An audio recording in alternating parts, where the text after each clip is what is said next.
반갑습니다. 오늘 제17기 중보기도 훈련 우리 두 번째 시간입니다. 기도하고 시작하도록 하겠습니다. 기도하겠습니다. 하나님, 오늘도 하나님께 가까이 나아갑니다. 우리의 마음과 생각을 고쳐주시고 무엇보다 오늘 훈련을 통하여서 우리의 마음 가운데 하나님의 마음을 닮은 중보기도자, 사람들을 향하여 함께 아파하고 함께 울어줄 수 있고 무엇보다 그들을 하나님께로 더 가까이 데리고 나아갈 수 있는 예수님 닮은 참된 중보자가 되어갈 수 있도록 우리 모두를 훈련시켜 주시고 성령님 인도하여 주시옵소서. 오늘도 주의 말씀 앞에 섭니다. 성령님께서 들려지게 하시고 또 깨달아지게 하시고 믿어지게 하시는 동행이 우리와 함께 충만하게 하여 주옵소서. 감사드리며 예수님의 이름으로 기도드립니다. 오늘은 그러면은 세 번째를 삼강을 함께 보시겠습니다. 삼강 페이지를 보시면 중보기도자가 품어야 할 마음을 한번 같이 나눠보도록 하겠습니다. 첫 번째, 중보기도자가 품어야 될 첫 번째 마음은 무엇이냐면요, 바로 긍휼의 마음입니다. 긍휼의 마음. 긍휼은 무엇을 이긴다고 합니까? 거기에 이제 성경 구절이 나와 있는데요. 야고보서 2장 13절 말씀. 긍휼을 행하지 아니하는 자에게는 긍휼 없는 심판이 있으리라. 긍휼은 심판을 이기고 자랑하니라. 여러분, 이 말씀이 굉장히 무서운 말이죠. 내 삶에 남을 향한 긍휼이 없다면 하나님께서도 그를 향해서 보내주실, 흘려보내실 긍휼이 없다라는 거죠. 내 삶에 긍휼이 마르면 하나님의 긍휼도 마른다. 그래서 마태복음 5장 7절은 이렇게 말씀하시죠. 긍휼히 여기는 자는 복이 있나니 그들이 긍휼히 여김을 받을 것이며. 네. 살다 보면은 이 긍휼이라는 단어보다 정말 우리에게 필요한 단어는 없습니다. 내 힘이 부족할 때, 내 사정이 한계에 다다랐을 때, 내 힘으로 도저히 어떻게 문제를 할 수 없을 때, 그때 하나님께서 도울 수도 있고요, 돕지 않을 수도 있으세요. 하나님께서 우리를 도우신다. 그 까닭이 무엇이냐? 바로 하나님께서 우리를 긍휼히 여기셨다라는 그 사실이시죠. 그래서 긍휼은 굉장히 우리 삶에 있어서 너무나 중요한 하나님의 마음이자 우리가 구해야 될 그런 복입니다. 그리고 또 원하죠. 마태복음 9장 13절에서 이렇게 말씀하시죠. 너희는 가서 내가 긍휼을 원하고 제사를 원하지 아니하노라. 그러니까 이 말의 정확한 의미는요, 긍휼이 빠진 예배는 필요 없다라는 거예요. 이웃을 향해서 긍휼히 여기지 않고 남을 불쌍히 여기지 않는 그런 마음으로 드리는 예배는 하나님께서 원하신다, 원하시지 않는다, 원하시지 않는다는 것이죠. 그래서 하신 뜻이 무엇인지 배우라. 나는 의인을 부르러 온 것이 아니라 죄인을 부르러 왔다. 죄인을 향한 긍휼, 하나님을 떠난 사람들을 향한 긍휼, 그리고 나를 막대하는 사람들을 향한 불쌍한 눈으로 바라볼 수 있는 그 영혼을 바라보는 긍휼, 우리에게 그 말씀이 필요하다라고 하시는 것이죠. 박스 아래에 있는 설명을 보겠습니다. 긍휼은 예수님의 십자가 사역의 가장 기본되는 성품입니다. 긍휼의 단어의 유래는 어머니의 자궁에서 유래가 되었습니다. 하나의 생명이 태어나기까지 10달 동안 생명을 안전하고 귀하게 보호하는 동시에 가장 본능적이고 가장 강한 어머니의 모성애적 사랑이 바로 긍휼이 갖는 의미입니다. 네, 우리 어머니들이 그러했었죠. 그 뱃속에 있는 그 생명, 그 태아가 나에게 줄 수 있는 것은 아무것도 없어요. 나에게 해준 것은 아무것도 없어요. 오히려 내 몸만 더 불편하게 만들 뿐이죠. 그런데 어머니는 뱃속에 있는 생명이 그렇게 귀하고 그렇게 소중해요. 필요하면 당신의 목숨을 희생해서라도 그 생명을 구하고 싶은 것이 바로 그 아이를 품는 어머니의 마음, 긍휼이라는 거죠. 바로 이 마음에서 하나님의 긍휼의 마음이 비롯되었다는 것이죠. 두 번째를 보시면 예수님의 사역의 바탕은 무엇입니까? 우리 예수님의 사역의 바탕이 무엇인지를 한번 보겠습니다. 35절 말씀, 우리 각자의 자리에서 함께 공독하겠습니다. 예수께서 모든 도시와 마을에 두루 다니사 그들의 회당에서 가르치시며 천국 복음을 전파하시며 모든 병과 모든 약한 것을 고치시니라. 그리고 또 하나 36절 같이 읽겠습니다. 무리를 보시고 불쌍히 여기시니 이는 그들이 목자 없는 양과 같이 고생하며 기진함이라. 네. 예수님께서 보셨던 그 모든 사역의 힘의 원천이 바로 그 성도들을 향한, 백성들을 향한 긍휼이었었어요.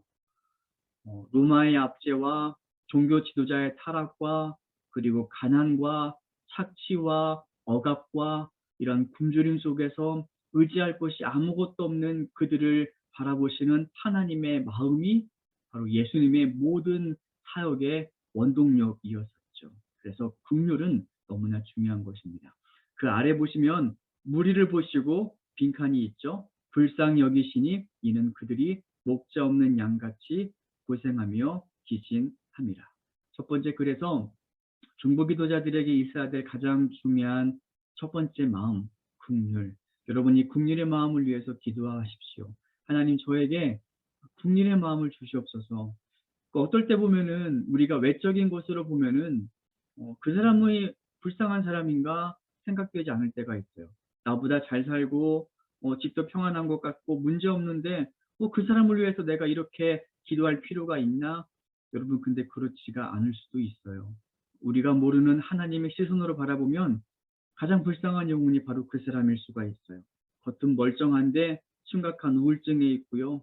겉은 웃으면서 살지만 그러나 그 마음속에서는 몇 번이고 죽고 싶다라는 생각을 가지고 살아가는 사람이 있을 수가 있어요. 바로 그것을 바라보는 시선이 하나님의 긍휼. 여러분, 그래서 중보기도자가 품어야 되는 기도 제목 중에 가장 중요한 기도 제목은 하나님, 기도 제목의 표면만을 보지 않고 그 기도 제목 너머에 있는 그 사람을 바라보시는 하나님의 그 긍휼의 마음을 저에게 주시옵소서. 이게 중보기도자가 품어야 되는 첫 번째 마음이고요. 우리 두 번째는 무슨 마음이냐면요. 바로 애통하는 마음입니다. 무엇보다 중보기도자는 땅을 위해 기도해야 합니다. 성경 곳곳에 땅에 대한 하나님의 탄식이 나타나 있습니다. 그 땅에 죄악이 가득 채워져 간다는 개념입니다. 그러면 땅은 그 백성을 토해내는데 그 토해내는 과정이 바로 하나님의 심판, 주로 전쟁이고요. 그리고 재해이고요. 그리고 질병으로 기록되어 있습니다. 그래서 레위기 18장 25절 말씀 우리 같이 읽겠습니다. 그 땅도 더러워졌으므로 내가 그 악으로 말미암아 벌하고 그 땅도 스스로 그 주민을 토하여 내느니라. 또 레위기 18장 말씀인데요. 이건 제가 봉독하겠습니다. 너희도 더럽히면 그 땅이 너희가 있기 전 주민을 토함같이 너희를 토할까 하노라. 레위기 20장 22절 말씀 있고요. 첫 번째 문제입니다. 가나안 민족이 멸망한 이유를 무엇이라고 말씀하십니까? 여러분, 가나안 민족이 멸망한 이유가 무엇이죠? 우리 성경에 나와 있는데 바로 이렇게 나와 있죠. 레위기 18장 25절에 그 땅도 더러워졌으므로 내가 그 악으로 말미암아 벌하고 그 땅도 스스로 그 주민을 토하여 내느니라. 그러니까 하나님의 전쟁과 그 다음에 전염병과 이런 재해가 구약에서는 왜 일어났냐? 바로 그 땅의 백성들의 죄가 가득하니까 땅이 더 이상 너희를 용납하지 못하겠다라고 토해내는 과정이 바로 전쟁과 전염병과 기근이라고 표현되어 있죠. 두 번째 문제를 보시겠습니다.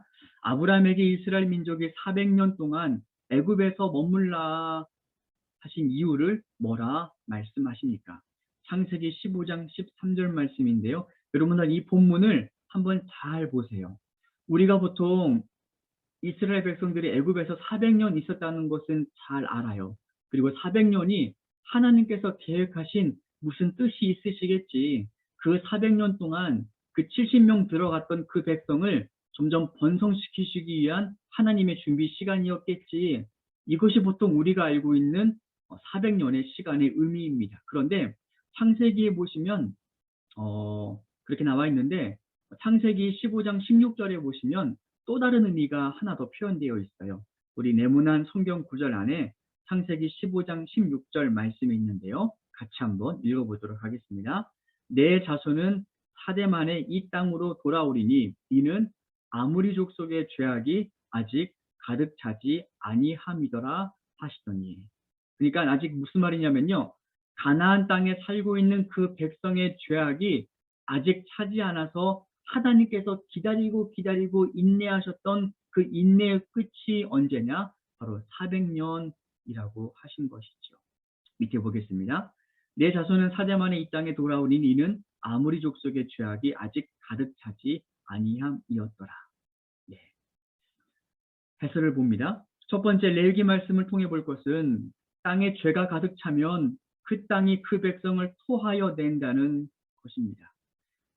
여러분 이 말이 조금 두렵기도 하고 무섭기도 한 것이 사실입니다. 우리가 뉴스를 보고 또 정치권이든지 뭐 연예인들 소식이라든지 아니면 가정에서 일어나는 가정사라든지 학교 아이들 청소년 문화라고 바라보면요.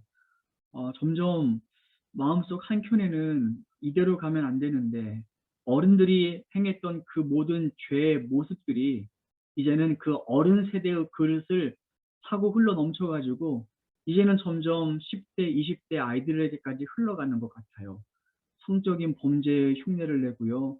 그리고 정말 성범죄에 가담한 아이들의 나이가 10대 청소년들일 때가 너무나 많고 그래서 그런 거를 볼 때마다 솔직히 마음속에 그런 두려움이 있어요.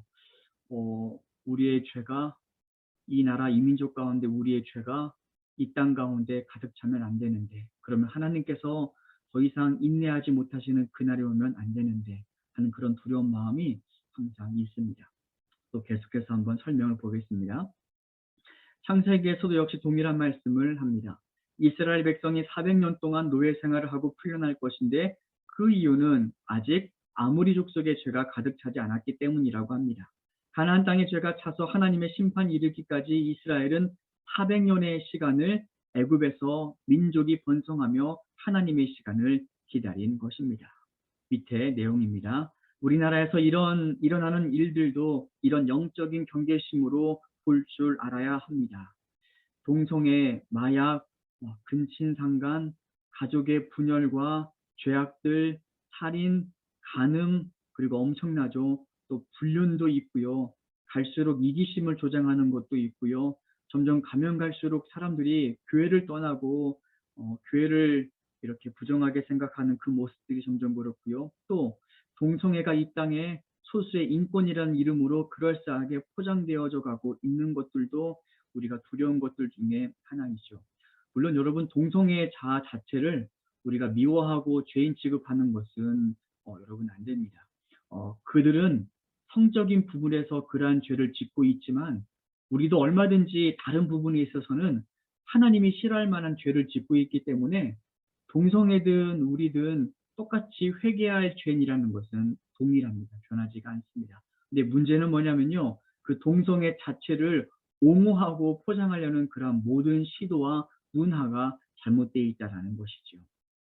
또 계속 보겠습니다. 마약과 음란의 죄악들 뿐만 아니라 어른들의 죄의 범주로 여겨졌던 죄의 목록이 점점 흐르고 흘러서 청소년들 그리고 더 어린 아이들에게도 흘러가고 있음을 우리가 언론을 통해서 엄청나게 보고 있죠. 여러분 정말 다음 세대와 이 나라와 민족을 위해서 우리가 기도해야 합니다. 갈수록 교회학교 아이들이 줄어가고 있어요. 이건 뭐 우리 교회뿐만 아니라 한국 교회의 전반적인 현상입니다. 점점 인구가 감소하고 있고요. 또 하나 교회에 대한 부정적인 시선은 점점 감소하고 있고요. 그리고 진리를 떠나고 자기의 생각, 자기의 소견이 옳다 하던 시대, 사사기 같은 시대가 점점 일어나고 있는 것이 우리가 정말로 바라봐야 될 영적인 시선과 안목이자 두려움입니다. 또 세 번째로 보겠습니다. 열왕기 하 6장에서 이런 일이 벌어져요. 엘리사 시대의 죄악의 문제가 일어나게 되는데 정말 놀라운 일이 일어나게 됩니다. 죄와 어둠으로 뒤덮였던 그 성읍이 하나님의 은혜로 어둠이 떠나가게 되는 놀라운 역사가 일어나게 되는데 한번 그 내용을 보시겠습니다. 열왕기 6장에서 엘리사 시대의 죄악으로 인한 하나님의 심판의 이야기가 나옵니다. 아람 군대가 이스라엘을 포위합니다. 먹을 것이 끊기고요. 그 성중에는 엄청난 참극이 벌어집니다. 먹을 것이 없으니까요. 한 여인이 아합 왕에게 판결을 의뢰하는데 그 내용이 뭐냐면요. 오늘은 내 아들을 먹고 내일은 네 아들을 먹자는 내용. 여러분 정말 이루 말할 수가 없는 이러한 끔찍한 인간 이하의 정말 비참한 삶이 시작이 되고 있죠. 한 번의 문제, 세 번째 문제입니다. 아람 군대가 사마리아 성을 포위하다가 갑자기 도망간 이유가 무엇입니까? 우리 그 열왕기하 7장 37절 말씀에 길게 있는데요. 우리 한번 이 본문의 내용을 우리 이해하기 위해서 우리 3절부터 7절의 말씀까지 우리 한번 각자가 천천히 한번 읽어보도록 하겠습니다. 3절부터 7절의 말씀까지 한번 각자가 천천히 읽어보시기 바랍니다. 다 보셨나요? 그럼 이 밑에 있는 부분입니다. 이는 주께서 아람 군대로, 그다음 빈칸이죠. 경거 소리와 말 소리와 큰 군대의 소리를 듣게 하셨으므로. 그러니까 지금 이 사마리아 성이 아람 군대로 인하여 완전히 둘러싸여 있었었죠. 그리고 도저히 이길 수 없는 그 상황 가운데서 놀라운 일들이 시작이 되게 되죠. 밑에 해설을 보고 읽겠습니다. 종말과 어둠이 가득한 이 도성 가운데 하나님의 기적이 나타납니다. 하나님께서 아람 군대가 환청을 듣게 하십니다. 실제로는 아무런 변화도 없고 아무런 현상도 소리도 들리지 않지만 아람 군대 모두의 귀에 똑똑한 말 발굽 소리를 들려주십니다. 수많은 병거 소리와 군대 소리가 들린 것입니다. 오직 그들에게 이 소리가 뚜렷하게 분명하게 들렸습니다. 이 소리가 여러분 어떤 소리라고 생각이 되냐면요. 하나님의 군대의 소리, 하나님의 수많은 병사의 소리, 바로 이 소리가 바로 중보기도의 소리라고 생각이 됩니다. 여러분 그 믿음을 여러분 가지셨으면 좋겠습니다. 이 나라 이 땅에 분명히 어두운 일들이 너무나 많고 정말 가슴 답답한 죄악들이 너무나 많은데 분명한 것은 우리가 기도할 때 그 어둠도 영적인 존재이기 때문에 죄의 현상 뒤에 있는 그 어둠도 우리 성도가 기도하는 그 기도의 소리를 듣는다는 것입니다. 우리 중보기도자들이 해야 될 사명이 바로 그것입니다.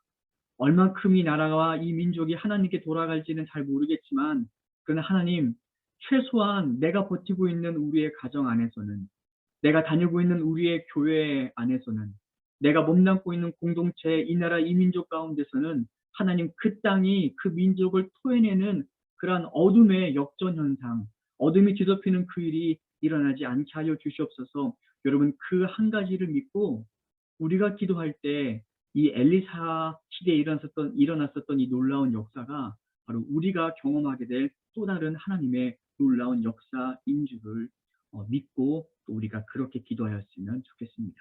좀 밑에 보겠습니다. 사회에서 어떤 현상도 일어나지 않지만, 눈에 보이지 않지만, 그러나 이 땅 가운데 있는, 가정 가운데 있는, 청소년들 가운데 있는 어둠의 세력들이 물러가게 하는 소리가 바로 우리들의 기도 소리입니다. 이 땅을 향한 중보 소리입니다.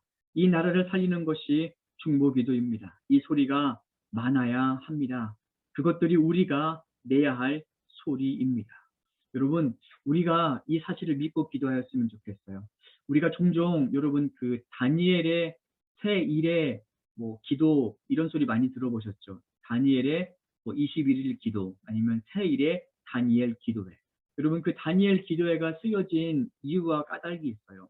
그 다니엘이 이제 나라가 너무나 멸망하고 타락하니까 하나님의 심판과 하나님의 그러한 분노의 계획을 다니엘이 듣게 됩니다. 그러니까 다니엘이 너무나 두려워요. 그래서 이 땅을 회복시키시는 하나님의 70년의 계획도 함께 듣게 돼요. 그때 이 다니엘이 두렵고 떨리는 마음으로 하나님께 기도를 하기 시작합니다. 여러분 근데 다니엘의 기도를 시작할 때 성경에 뭐라고 기록되어 있었냐면요. 이렇게 기록이 되어 있어요. 내가 기도를 시작할 즈음에 명령이 내려졌으므로 이제 너에게 알리러 왔노라. 내가 하나님 앞에 스스로 겸비하기로 결심한 첫날부터 내 말이 응답받았으므로 내가 내 말로 말미암아 왔노라. 그러니까 다니엘이 땅과 민족을 향하여 기도하기 시작하기 작정한 그 첫날부터 하나님의 응답이 바로 그에게 찾아왔다라는 거죠. 여러분 그런데 어떤 일이 벌어지냐면요. 이 응답을 맡고 있는 가운데 중간 세력이 있습니다. 바로 성경에는 바사왕 군주라고 표현되어 있는데 그 바사왕 군주가 21일 동안 다니엘의 기도의 응답을 막았었습니다. 그럼 다니엘이 언제 동안 기도했냐면요. 그 응답이 임하는 21일 동안 기도했다라는 거예요. 그래서 다니엘이 첫날부터 응답받는 그 21일 동안 어둠의 세력이 다니엘의 기도가 응답되지 못하게 막아세웠고 다니엘은 끝까지 21일 동안 기도했을 때 그 하나님의 응답이 그 땅을 향한 하나님의 긍휼과 회복의 응답이 다니엘에게 임하게 되었다. 여러분 그래서 보통 사람들이 새 일에 그러니까 21일 동안 작정 기도를 많이 하고 실제로 그 일을 통하여 하나님을 향한 놀라운 구원의 계획이 일어나는 것을 볼 수 있습니다. 여러분 한 가지 굳건한 사실은요. 한 사람이라도 기도하고 있으면 그 공동체는 하나님께서 오래 인내하신다는 사실입니다. 자녀를 향해서 남편을 향하여 사랑하는 공동체를 향하여 기도하는 중보기도자. 여러분 우리가 기도할 때 어둠의 영적 세력이 떠나는 것을 믿고 우리가 기도했으면 좋겠습니다. 이게 4강으로 넘어가서요. 4강, 4강부터는 조금 더 중요한 주제를 다루게 됩니다. 4강의 제목은요. 중보 기도자의 자격입니다. 첫 번째, 빈칸이 있죠. 그 빈칸에 들어갈 말은 연약한 자를 부르시는 하나님. 연약한 자를 부르시는 하나님. 이렇게 중요한 하나님의 동역자로서 부름받은 자들은 어떤 자세를 갖춰야 할까요? 아브라함처럼 모세와 다윗처럼 신실한 자들이면 좋겠지만 그러나 우리의 모습은 그렇지 않은 게 현실입니다. 그러나 낙심할 필요는 없습니다. 하나님의 부르심은 약한 자들을 향한 부르심입니다. 거기 빈칸 약한 자들을 향한 부르심입니다. 하나님께서 약한 자를 부르시는 이유가 무엇일까요? 여러분 고린도전서 1장 26절부터 29절의 말씀이 있는데 한번 그 본문을 한번 우리가 천천히 읽어보도록 하겠습니다. 자, 보겠습니다. 29절만 저랑 같이 함께 읽겠습니다. 이는 아무 육체도 하나님 앞에서 자랑하지 못하게 하려 하심이라. 그리고 고린도후서 12장 9절 말씀입니다. 나에게 이르시기를 내 은혜가 내게 족하도다. 이는 내 능력이 약한 데서 온전하여 짐이라 하신지라. 그러므로 도리어 크게 기뻐함으로 나의 여러 약한 것들에 대하여 자랑하리니 이는 그리스도의 능력이 내게 머물게 하려 함이라. 고린도전서 1장 29절 이는 아무 육체도 하나님 앞에서 자랑하지 못하게 하려 하심이라. 빈칸을 채워보시고요. 고린도후서 12장 9절 나의 여러 약한 것들에 대하여 자랑하리니 이는 그리스도의 능력이 내게 머물게 하려 함이라. 우리가 약함을 알지 못하면 하나님의 능력이 우리에게 머물 수가 없습니다. 교만한 자에게는요, 하나님의 은혜가 머물 곳이 없습니다. 여러분, 교만한 자는요, 기도하지 않습니다. 힘이 있는 사람도 자기가 힘이 있다 생각하는 사람도 기도하지 않고요. 또 자기가 스스로 평안하다, 살만하다 하는 자도 기도하지 않고요. 그리고 많은 것이 있는 사람, 의지할 것이 많은 사람도 기도하지 않고 하나님을 의지하지 않습니다. 누가 하나님을 의지하냐면요, 자기가 약함을 아는 사람. 아무리 돈이 많고 아무리 모든 것을 다 가지고 있는다 생각이 되어도 하나님이 없으면 아무것도 할 수 없음을 아는 그 사람은 하나님을 의지하는 약한 사람입니다. 여러분 그 사람에게 하나님은 일하시는데요. 우리 요나를 통해서 한번 보시겠습니다. 요나 이야기가 참 재미있어요. 하나님은 요나를 부르십니다. 니느웨의 성읍 아수르의 수도죠. 요나를 보내어 회개를 명하십니다. 요나를 중재자로 삼으신 것입니다. 그러나 니느웨는 북이스라엘의 위협이 되는 국가였습니다. 니느웨는 북이스라엘뿐만 아니라 주변국들에게도 잔인하고 포악한 나라로 악명이 높았습니다. 그런 나라를 심판의 도구로 삼으셔서 하나님은 북이스라엘의 타락을 징계할 계획을 하십니다. 그러나 요나는 그런 악한 니느웨가 멸망하기를 바랐을 것입니다. 네, 그러니까 이 아수르의 수도이니까 바로 이스라엘의 입장에서 보면은 침략자의 나라이죠. 바로 우리의 입장을 들어본다면 일본의 모습과도 닮아 있다고 생각해 볼 수 있습니다. 두 번째 문제를 보시면요. 중재자 역할을 맡은 요나의 태도는 어떻습니까? 요나의 말씀 1장 1절부터 3절 말씀. 여호와의 말씀이 아미떼의 아들 요나에게 임하니라 이르시되 너는 일어나 저 큰 성읍 니느웨로 가서 그것을 향하여 외치라.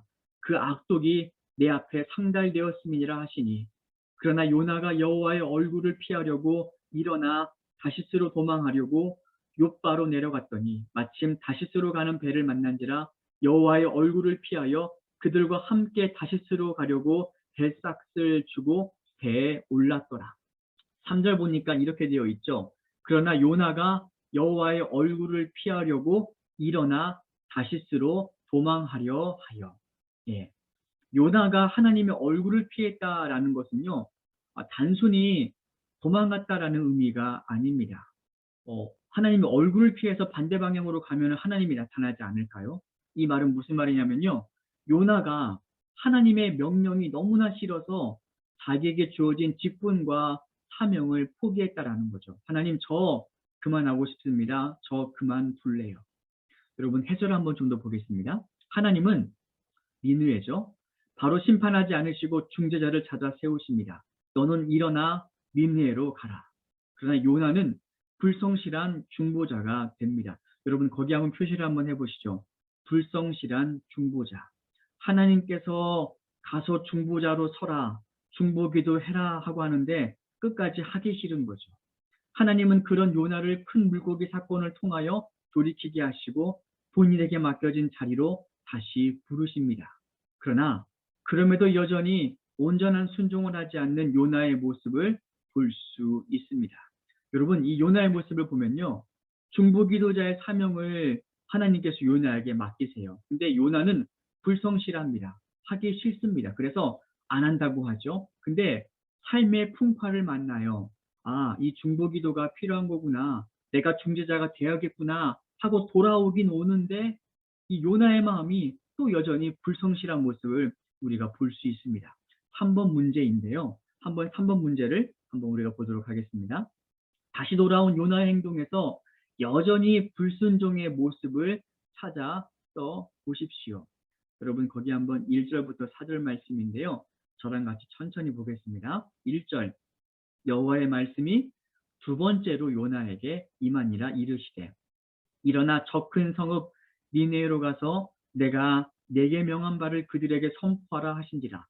요나가 여호와의 말씀대로 일어나서 니느웨로 가니라.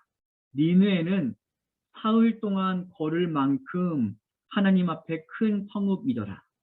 요나가 그 성읍에 들어가서 하루 동안 다니며, 여러분 벌써 차이가 나죠? 니느웨는 사흘 동안에 걸어야 할 만큼 큰 성읍인데 요나는 며칠 동안 다니냐면요. 하루 동안만 외쳐요. 이르되 40일이 지나면 니느웨가 무너지리라 하였더니. 그러니까 하나님께서 원하시는 것은 그 땅 전체를 향한 선포라고 했지만 니네 요나는 그게 너무나 싫었던 거예요. 그래서 그냥 들으려면 듣고 말라면 말고 그냥 대충 하루 동안만 어설프게 순종하는 것을 우리가 볼 수 있죠. 그 아래 니느웨 3절에 관한 내용인데요. 니느웨는 사흘 동안 걸을 만큼 하나님 앞에 큰 성읍이었더라. 요나가 그런데 며칠 동안 다니죠? 하루 동안 다니며 외쳐 이르되. 밑에 해설을 보겠습니다.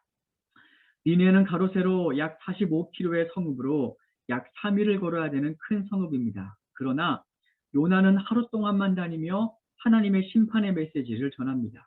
요나 2장에서 보면 요나가 물고기 뱃속에서 회개하는 장면이 나옵니다. 회개했음에도 불구하고 또다시 3장에서는 요나에게 하나님의 말씀이 임하지만 그는 여전히 인간적인 감정으로 불성실하게 사역을 감당하는 것을 볼 수 있습니다. 억지로 메시지를 전하지만 진정으로 그 사람들이 돌아오기를 바라지는 않고 전하는 것 같습니다. 여러분, 이게 요나의 자세, 요나의 모습입니다. 여러분들이 앞으로 이제 중보 기도의 자리를 쓰다 보면요. 슬럼프가 찾아와요. 내가 이렇게 기도하는 것이 정말 효과가 있을까? 내가 이렇게 기도한다고 하나님께서 들어주실까? 억지로 그 자리를 감당할 때가 있어요. 여러분, 그런데 이 요나의 사건에는요, 엄청난 놀라운 반전이 숨어져 있습니다. 계속 보겠습니다. 그런데 놀라운 반응이 일어납니다. 여러분, 그렇게 대충 감당했던 요나의 사명이지만 그 대충 감당한 요나의 사명을 통해서 엄청난 일이 벌어집니다. 4번을 보겠습니다. 니느웨 사람들의 반응은 어떠했는지 그들의 구체적인 회개의 모습을 기록해 보세요. 여러분, 이 한번 보겠습니다. 4절. 요나가 그 성읍에 들어가서 하루 동안 다니며 외쳐 이르되 40일이 지나면 니느웨가 무너지리라 하였더니 5절. 니느웨 사람들이 하나님을 믿고 금식을 선포하고 높고 낮은 자를 막론하고 붉은 베옷을 입은지라. 뜻밖의 일이 벌어지죠. 6절. 그 일이 니느웨 왕에게 들림에 왕이 보좌에서 일어나 왕복을 벗고 붉은 베옷을 입고 제 위에 앉으니라. 7절. 왕과 그의 대신들이 조서를 내려 니느웨에 선포하여 이르되 사람이나 짐승이나 소떼나 양떼나 아무것도 입에 대지 말고 곧 먹지도 말 것이요 물도 마시지 말 것이며. 8절.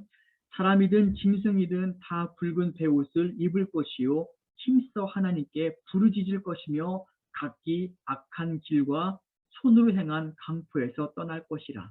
여러분, 10절 말씀 같이 한번 읽어보겠습니다. 10절 시작. 하나님이 그들이 행한 것 곧 그 악한 길에서 돌이켜 떠난 것을 보시고 하나님의 뜻을 돌이키사 그들에게 내리리라고 말씀하신 재앙을 내리지 아니하시니라.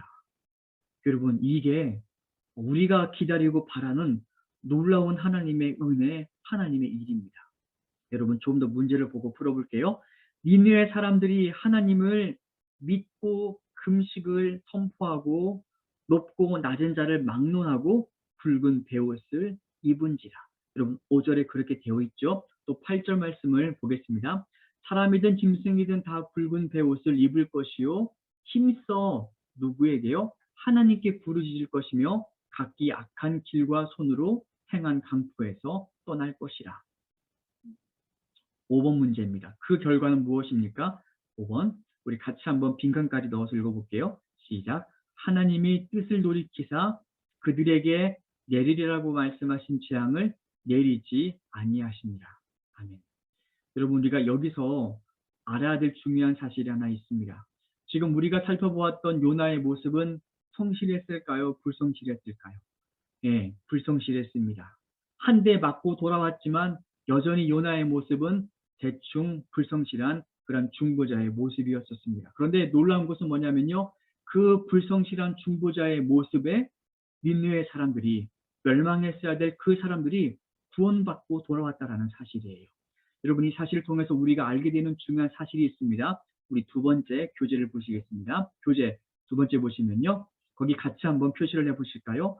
중보 기도자보다 일하시는 하나님이 중요합니다. 여러분, 거기 한번 표시를 한번 해보세요. 중보 기도자보다 일하시는 하나님이 중요합니다. 요나의 메시지 선포에 놀라운 반응이 일어납니다. 마치 기다리기라도 한 듯 니느웨의 강박한 사람들이 회개하기 시작합니다. 왕부터 모든 백성들, 심지어 가축들까지 이 회개에 참여시킵니다. 여기서 우리는 중요한 사실 하나를 발견할 수 있습니다. 여러분, 거기 한번 표시를 해보시죠. 하나님의 계획은 전하는 사람에게 달려있지 않고 그 성취의 여부가 하나님께 달려있다라는 것입니다. 여러분, 너무나 중요한 부분입니다. 하나님의 계획은 전하는 사람에게 달려있지 않고 그 성취의 여부가 누구에게요? 하나님께 달려있다는 것. 전하는 자보다 그 일을 계획하신 이의 뜻이 더 중요하다는 것입니다. 때로는 준비되지 않은 모습으로 중보기도 할 수 있고 중재자 역할을 할 수 있습니다. 그러나 중요한 것은 내가 아니라 하나님이 그 일을 성취하신다는 것입니다. 우리가 할 일은 부르신 이의 뜻에 순종하는 것입니다. 아무리 못난 모습이다라도 할지라도 우리가 하나님의 말씀에 흉내라도 내고 있으면, 우리가 그 자리를 그럼에도 불구하고 지키고 있으면 누가 일하신다고요? 하나님이 일하신다는 것. 여러분, 이게 얼마나 우리에게 힘이 되는지 모릅니다. 여러분, 우리가 항상 뜨겁게 기도할 수는 없어요. 항상 하나님을 사랑하는 마음으로 예배할 수는 없어요. 여러분, 그런데 우리가 하나님의 말씀에 그럼에도 불구하고 순종하는 모습으로 우리가 그 자리, 그 시간을 지킬 때 누가 일하시냐면은 하나님이 일하신다는 것이 얼마나 불성실한 우리에게는 큰 힘이 되는지 모릅니다. 여러분, 이 사실을 잊지 마세요. 우리가 중보기도 할 때, 포기하고 싶을 때, 믿음이 없어질 때, 주저앉고 싶을 때, 여러분, 그래도 내가 그 자리를 지키면 하나님이 일하신다. 믿음 없는 그 요나의 목소리에도 니느웨 사람들을 회개시키셨던 것처럼 그 부족한 나의 믿음 없는 기도에도 하나님이 일하시면 된다. 여러분, 이 믿음이 얼마나 우리에게 중요한 위로가 되는지 모릅니다. 여러분, 또 계속해서 볼까요? 요나가 얼마나 형편없는지를 지금 보고 있는 거예요. 여러분, 이제 또 하나 작은 첫 번째 질문입니다. 이 모든 상황을 지켜본 요나의 모습은 어떠했습니까? 여러분, 정말 요나의 모습을 보면요, 우리의 모습을 너무나 많이 닮았어요. 요나 4장 1절과 3절. 여러분, 1절 말씀을 읽어보겠습니다. 요나가 매우 싫어하고 성내며. 그러니까 그 니느웨 사람들은 망했어야 되는 건데 어떻게 그 소리를 또 듣고 회개하고 돌아왔느냐는 거죠. 2절, 여호와께 기도하여 이르되 여호와여, 내가 거기 있을 때 이러하겠다고 말씀하시지 아니하였나이까. 그러므로 내가 빨리 다시스로 도망하였사오니 주께서는 은혜로우시며 자비로우시며 노하기를 더디하시며 인애가 크시사 뜻을 돌이켜 재앙을 내리지 아니하시는 하나님이신 줄을 내가 알았음이니이다. 여러분, 이 2절 말씀이 어떠한 맥락이냐면요, 하나님을 지금 높이고 인정하는 게 아니에요. 약간 하나님을 비꼰 듯한 말투예요. 하나님, 어른하시겠습니까? 우리 하나님이 뭐 이러한 태도예요. 그러니까 아유, 내가 하나님 그럴 줄 알았어요. 이러한 좀 약간 비꼰 듯한 말씀. 3절에 이 요나가 계속 말하죠. 여호와여, 원하건대 이제 내 생명 거두어 가소서. 사는 것보다 죽는 것이 내게 나음이니이다. 그런 하나님 못 믿겠다라는 거죠. 그 악한 자를 멸망시키지 않는 그 하나님. 요나의 태도를 보시면요, 끝까지 요나가 변하지 않는 이 모습을 우리가 볼 수 있죠. 네, 1절 밑에 빈칸 보시면 요나가 매우 싫어하고 성내며. 밑에 해설을 보겠습니다. 요나는 하나님의 자비로우심에 매우 분노합니다. 그런 사람들은 망했어야 하는 사람이라는 것입니다. 용서받으면 안 되는 사람들로 생각했었습니다. 요나의 성품은 우리가 아는 성경 인물들에 비하면 지극히 인간적이고요. 오히려 성품이나 여러 가지 면에서 준비가 덜 되어 보이며 또 자질도 부족해 보이기까지 합니다. 그럼에도 불구하고 하나님은 요나를 계속적으로 꾸준히 사용하고 계심을 우리가 주목해서 봐야 합니다. 예. 이 요나를 통해서 우리가 볼 수 있는 또 하나의 중요한 사실이 하나 있죠. 뭐냐면요, 아무리 악한 자라 할지라도 사람들의 눈에 보기에는 망해야 되는 사람임에도 불구하고 하나님은 그 사람이라도 망하는 것을 원치 않는다라는 것이지요. 그리고 또 하나, 아직 그가 망하지 않았다면 아직 그에게도 기회가 있다라는 사실. 여러분, 이 사실이, 이 하나님의 마음이 우리의 가족들과 그리고 여전히 하나님을 믿지 않는 사람들, 그리고 내가 간절히 돌아오기를 바라는 그 사람을 향한 하나님의 마음입니다. 여러분, 아직 망하지 않았다면 기회가 있는 거고요. 그리고 아무리 불성실한 나이지만 내가 그들을 위해서 기도할 때 하나님은 그들의 마음을 조금씩 돌이키시고 또 그들에게 대하여 오래 참으신다라는 사실입니다. 여러분, 이번의 문제를 계속해서 이제 또 보겠습니다. 우리가 지금까지 보았던 요나의 모습은 여러분 형편이 없고 조금은 실망스러운 모습이죠. 그런데 하나님은 이러한 요나를 끝까지 포기하지 않으시고요, 끝까지 가르쳐서 사용하십니다. 여러분, 요나서 4장 5절부터 9절 말씀, 제가 시간 관계상 제가 빠르게 좀 읽겠습니다. 5절 말씀부터 읽겠습니다. 요나가 성읍에서 나가 그 성읍 동쪽에 앉아 거기서 자기를 위하여 초막을 짓고 그 성읍에 무슨 일이 일어나는가를 보려고 그 그늘 아래 앉았더라. 하나님 여호와께서 박넝쿨을 예비하사 요나를 가리게 하셨으니 이는 그의 머리를 위하여 그늘이 지나게 하며 그의 괴로움을 면하게 하려 하심이었더라. 요나가 박농풀로 말미암아 크게 기뻐하였더니 하나님이 벌레를 예비하사 이튿날 새벽에 그 박농풀을 갉아먹게 하심에 시드니라. 해가 뜰 때 하나님이 뜨거운 동풍을 예비하셨고 해는 요나의 머리에 쪼임에 요나가 혼미하여 스스로 죽기를 구하여 이르되 사는 것보다 죽는 것이 내게 나으니이다 하니라. 하나님이 요나에게 이르시되 네가 이 박농풀로 말미암아 성내는 것이 어찌 옳으냐 하시니 그가 대답하되 내가 성내어 죽기까지 할지라도 옳으니이다 하니라. 요나가 참 버릇이 없죠. 10절 보겠습니다. 여호와께서 이르시되 네가 수고도 아니하였고 재배도 아니하였고 하룻밤에 났다가 하룻밤에 말라버린 이 박농풀을 아꼈거든. 하물며 이 큰 성읍 니느웨에는 좌우를 분별하지 못하는 자가 12만 명이요 가축도 많이 있나니 내가 어찌 아끼지 아니하겠느냐. 예, 요나의 인생입니다.